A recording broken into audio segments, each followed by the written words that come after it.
El número de fallecidos producto de los enfrentamientos entre Israel y el grupo Hamas supera ya las 1,000 personas. ¿Cómo entender este conflicto histórico? Lo vamos a revisar en nuestra siguiente entrevista. Vamos más allá de la noticia. Notimundo Estelar en FM Mundo con María del Carmen Álvarez. Nos acompaña a esta hora el doctor Eduardo Crespo. Él es analista internacional y docente de la Universidad de San Francisco de Quito. Muy buenas noches y gracias por acompañarnos. Le saluda María del Carmen Álvarez.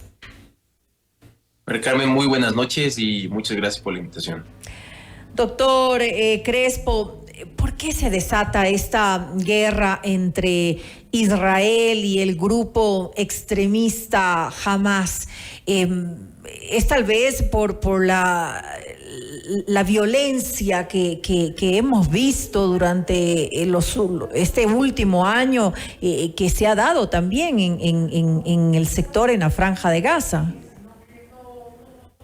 Bueno, lo que pasa es que aquí tenemos que entender que esto responde, por un lado, a un devenir histórico, que eso sería un análisis un poco más extenso, ¿no? Que tampoco lo podemos ni siquiera dejar en el siglo XX, sino que tendríamos que retrotraerlo incluso a fines del siglo XIX y el inicio de las aliyas, que son las migraciones que se empiezan a dar en ese contexto de fines del XIX, en el surgimiento del nacionalismo de Europa, hacia lo que era en ese momento una provincia del Imperio Turco Otomano. Eso también hay que tenerlo claro. Sí, es en ese momento la entidad política que gobernaba esos territorios del Imperio Turco Otomano. Y bueno, pues eso nos lleva a un proceso donde esa descomposición deriva en el mandato británico, el plan de partición del 47, la independencia del 48, y así podríamos ir avanzando, ¿no? Tal vez el tiempo no nos da para ello, pero dentro de una serie de enfrentamientos que se dan en esa larga línea histórica, entonces hemos llegado a un hecho dentro de la misma. Podemos entenderlo por ahí, pero también existe un contexto más inmediato.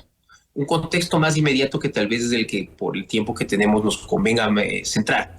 Tenemos ahí una crisis interna en Israel, un debilitamiento del Estado de Israel, producto de las tensiones que se han dado a partir de la última coalición de gobierno.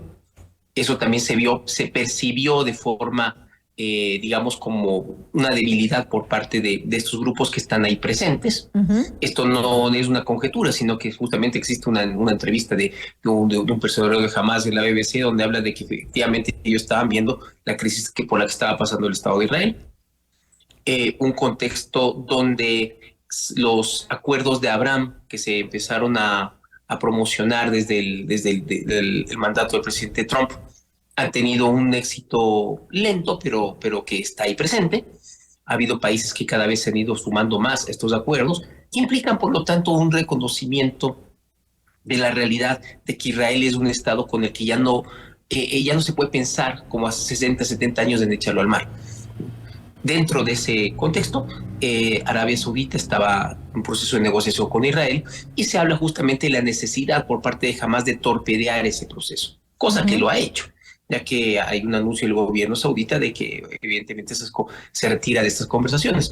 ¿Esto podrá retomarse en el futuro? Por supuesto que sí, pero que lesiona esos avances, o por lo menos lo ralentiza, es un hecho.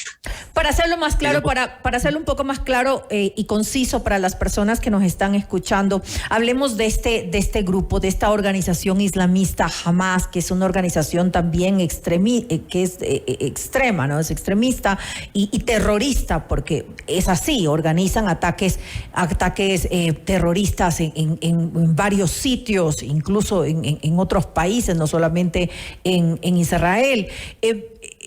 ¿Qué pasa con esta organización? Porque ellos piden y no conciben la idea de tener ni siquiera negociaciones, acuerdos con Israel, y simplemente lo ven como un Estado usurpador que quieren que caiga. Es decir, el fin de Hamas es destruir a Israel. Bueno, si nosotros vamos a los documentos y nos vamos a su texto fundacional, su constitución, el objetivo explícito de Hamas es la destrucción del Estado de Israel. Eso está escrito. O sea, eso no es una conjetura, una suposición, ni una toma de... Es lo que buscan, no les interesa ningún tipo de conversación, ni acuerdo de paz, ni mucho menos. Exacto. Entonces ahí tenemos ya una diferenciación con la otra gran facción política dentro del mundo palestino, que es Al-Fatah, ¿no?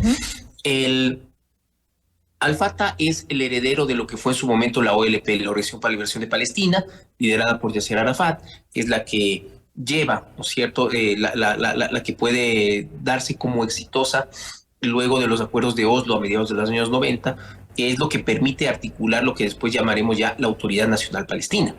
Al-Fatah ha controlado la Autoridad Nacional Palestina, que tiene dos territorios, por ponerlo así para que nos entendamos, que es Cisjordania y la Franja de Gaza. En el caso de Cisjordania, donde está la sede del gobierno palestino en Ramallah, Al-Fatah es quien manda.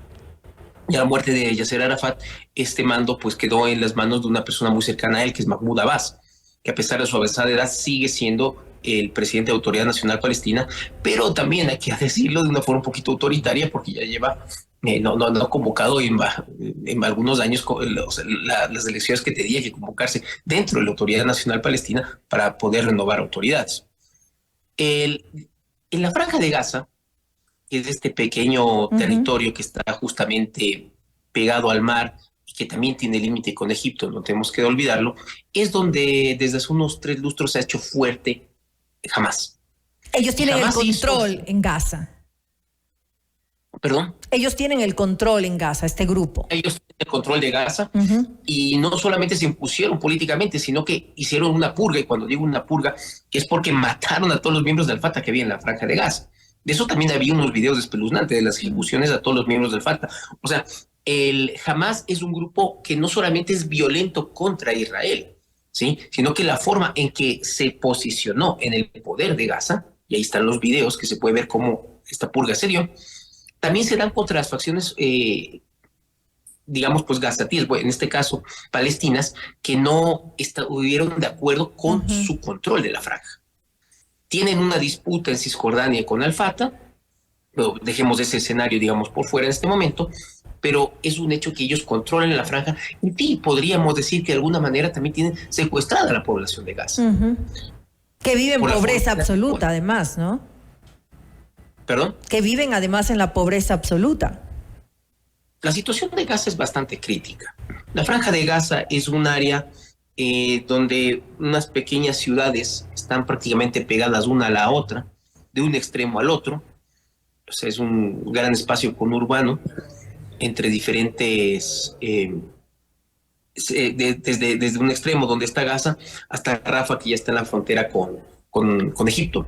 ¿No? Ahí hay un poco de agricultura de subsistencia en estos espacios entre ciudades. Allá se permite la pesca artesanal en un espacio que está frente a la costa bastante limitado y poco más. Es un área totalmente dependiente de Israel y del contrabando que se genera especialmente por los túneles que conectan con la frontera egipcia. Entonces es una situación bastante crítica. Eso es así también. Aquí no se trata tampoco de alguna manera de justificar las acciones que han sido condenadas también por la comunidad internacional por parte del ejército de Israel. Pero es evidente que el ataque que observamos este fin de semana requiere una valoración distinta. En el sentido de la brutalidad del ataque contra la población civil, directamente contra la población civil. Claro. No es un daño colateral entendido como un conflicto que se genera en ese momento y lastimosamente se da en un espacio urbano con población de por medio.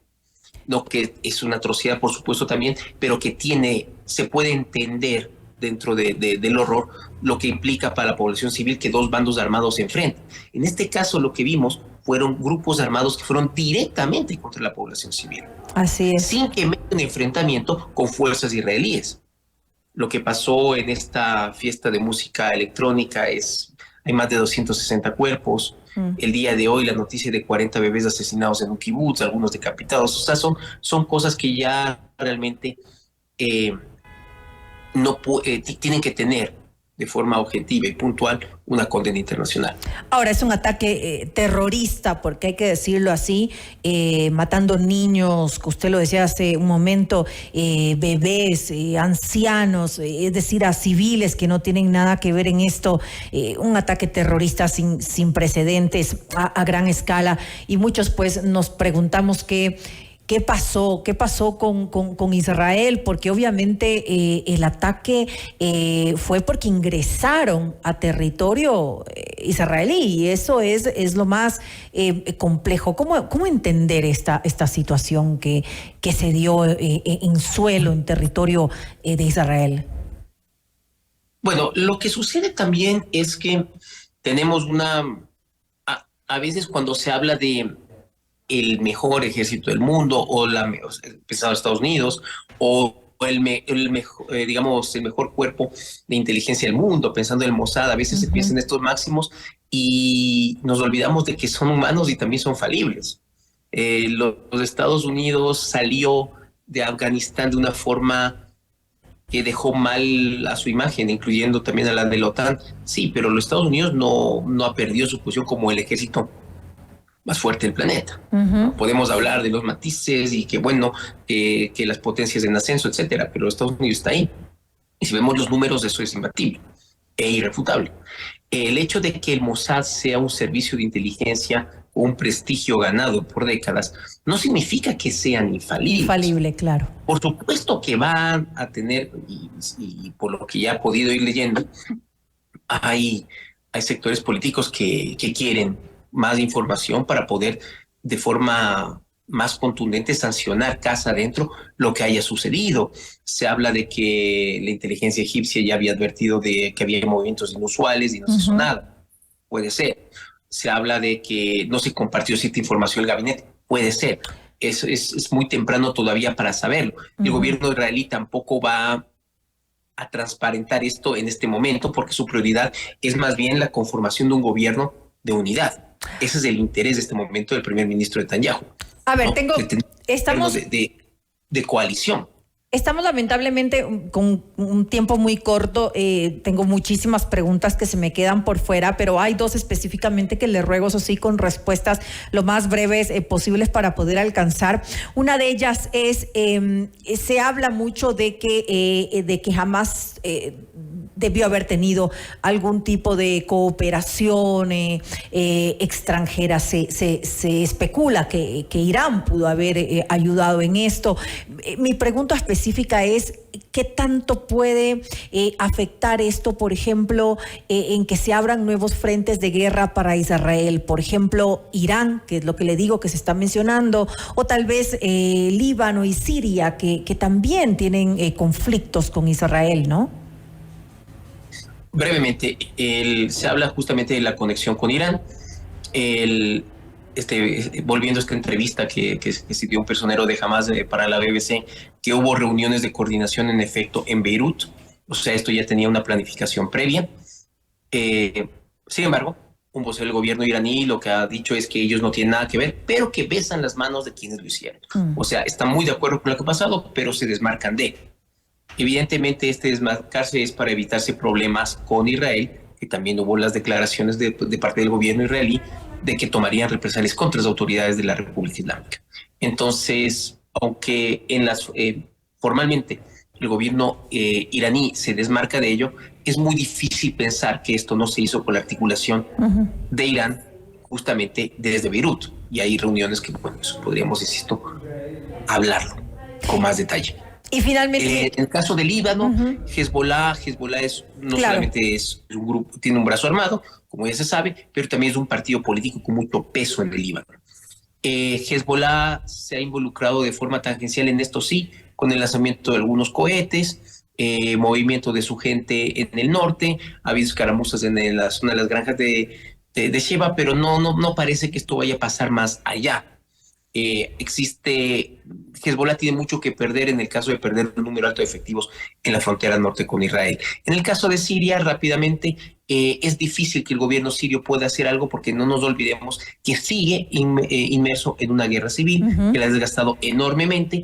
El gobierno sirio está muy debilitado, se sostiene con el apoyo de externo de países como Irán, de Rusia también, pero también tiene que lidiar con la presencia del ejército de Turquía en una franja de territorio al norte que está ocupándola para poder golpear a las milicias kurdas que están en ese sector. Entonces, Siria no está en las condiciones, bajo ningún concepto, de poder hacer nada contra Israel en este momento.